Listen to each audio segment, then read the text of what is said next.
tatangal daw duwag no talong diso iti pakaigadwata iti panagbakunaan iti taga ili nga bawang Union ababamonten ti municipal government iti nakabat nga ili site 1, site 2 ken iti site 3 no apay talong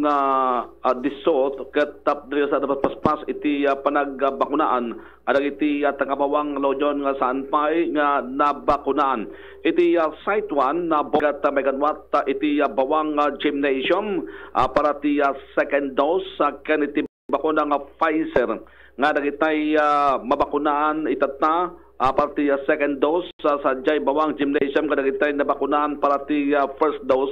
iti napalabas nga October 19, October 20 ken October 21 tawen 2021 nga dito kat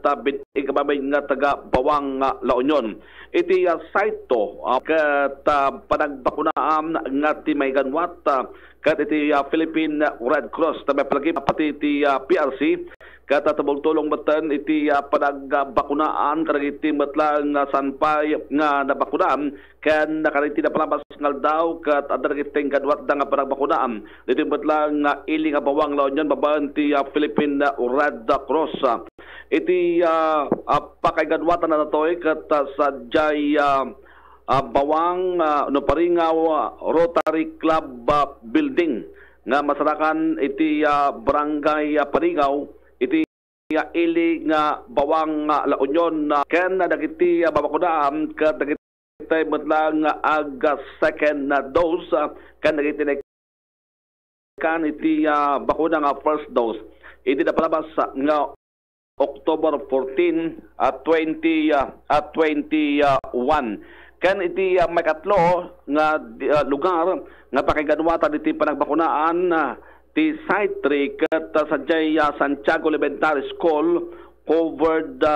court iti barangay covered court iti nakamat mula nga barangay first dose mo dati agdadamo nga pabakuna ken dagiti karunaan nga karaman datoy priority group A2 ngam dagitay naka schedule kaditi napalabas sa batlaang nga aldao nga adda iti